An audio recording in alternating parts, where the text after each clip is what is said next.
پاکستانی صحافتی تاریخ کی متنازع ترین سمجھی جانے والی اخباری سرخی ادھر تم ادھر ہم کو بھٹو مخالف عناصر نے ان کے کھاتے میں ڈالنے اور بنگلہ دیش کے قیام کی وجہ بنانے کی سر توڑ کوششیں کی، لیکن کامیاب نہ ہو پائے۔ معروف صحافی نیوز ایڈیٹر اطہر عباس المعروف شاہ جی کی جانب سے روزنامہ آزاد میں لگائی جانے والی ایک شہ سرخی ادھر تم ادھر ہم نے ایک بگڑے ہوئے مفہوم کے ساتھ ملک کی تاریخ میں ہمیشہ کے لیے اپنی جگہ بنا لی، لیکن دراصل اس سرخی کا مفہوم وہ نہیں جو بھٹو کے مخالفین پیش کرتے ہیں۔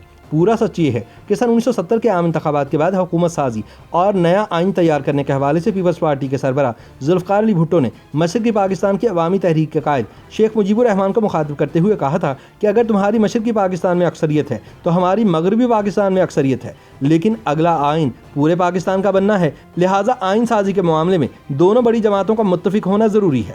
انہوں نے مجیب الرحمان کو یہ بھی کہا کہ آپ کے 6 نکات میں صوبوں کو الگ الگ ملیشیا بنانے کے مطالبے پر ہمیں اعتراض ہے، لہٰذا اسے فوری واپس لیا جائے۔ خیال رہے کہ عباس اطہر بنیادی طور پر ایک شاعر تھے۔ صحافت میں ان کا نام معروف ہونے سے قبل وہ آزاد نظمیں کہنے والے نامور شعراء کے ہراول دستے میں نمایاں گردانے جاتے تھے۔ صحافت میں آنے کے بعد انہوں نے کمال یہ کیا کہ اخبار کی سرخیوں کو شاعرانہ رنگ دے کر غیر معمولی طور پر نمایاں کرنے کی روایت شروع کی، جو بے حد مقبول ہوئی۔ مکمل قافیہ ردیف کے ساتھ ان کی ادھر تم ادھر ہم والی سرخی ان کی اسی شاعرانہ پچکی کا ماس تھی جو ذوالفقار علی بھٹو کے اس جملے سے اخذ کی گئی تھی کہ ادھر اگر تم ہو تو ادھر ہم بھی ہیں۔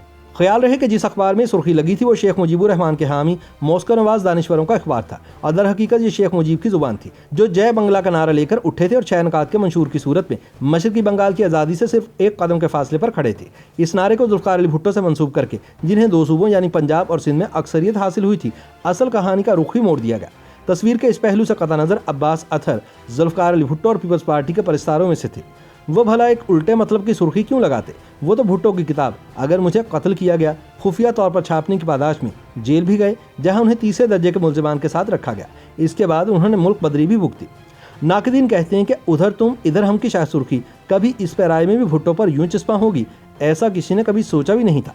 مشرقی پاکستان کی علیحدگی کے حوالے سے اس شاعرانہ اور متنازع سرخی کے خالق عباس اطہر مسلسل یہ گواہی دیتے ہوئے اس دنیا سے رخصت ہو گئے کہ اس سرخی سے ان کا وہ مطلب ہرگز نہیں تھا جو یار لوگوں نے اپنے سیاسی فائدے کے لیے اخذ کر لیا، لیکن شاہ جی کی پکار کسی نے نہ سنی۔ دراصل تب ذوالفقار علی بھٹو کے مخالفین کی پروپیگنڈا مشینری اس قدر طاقتور تھی کہ وہ جملہ لے اڑی اور اس کی آڑ میں مشرقی پاکستان کے المیہ کی ذمہ داری بھٹو کے کاندھوں پر ڈالنے کی کوشش کی۔ انہی لوگوں نے دوسرے مرحلے میں بھٹو کو ایک جھوٹے مقدمہ قتل میں ملوث کر کے نہ صرف سیاست بلکہ دنیا سے بھی چلتا کیا۔ تاہم یہ اور بات ہے کہ اپنی موت کے کئی اشروں بعد بھی بھٹو اب تک زندہ ہیں اور شہید کہلاتے ہیں۔ ناقدین کہتے ہیں کہ تب کی طاقتور ترین فوجی اسٹیبلشمنٹ کے مقابلے میں بھٹو کی سیاسی حیثیت بالکل معمولی تھی، اور پاکستان دو لخت کرنے کی بنیادی وجہ مشرقی پاکستان کے بنگالی عوام کے خلاف فوج کا خونی آپریشن بنا۔ لہٰذا انصاف کا تقاضا یہی ہے کہ ملک کو 2 ٹکڑے کرنے کا الزام بھٹو پر لگانے کی بجائے اس فوجی اسٹیبلشمنٹ کا نام لیا جائے جو سانحہ مشرقی پاکستان کے وقت جنرل یحییٰ خان کی زیر قیادت ملک کے سیاہ و سفید کی اصل مالک تھی۔ تاریخ کے اوراق کو پلٹیں تو پتہ چلتا ہے کہ سن 1970 کے عام انتخابات کے بعد شیخ مجیب الرحمان مشرقی پاکستان سے اور ذوالفقار علی بھٹو مغربی پاکستان سے واضح اکثریت کے ساتھ انتخابات جیت گئے۔ الیکشن کے بعد آئین سازی کے لیے دونوں لیڈروں کے درمیان گفتگو جاری تھی۔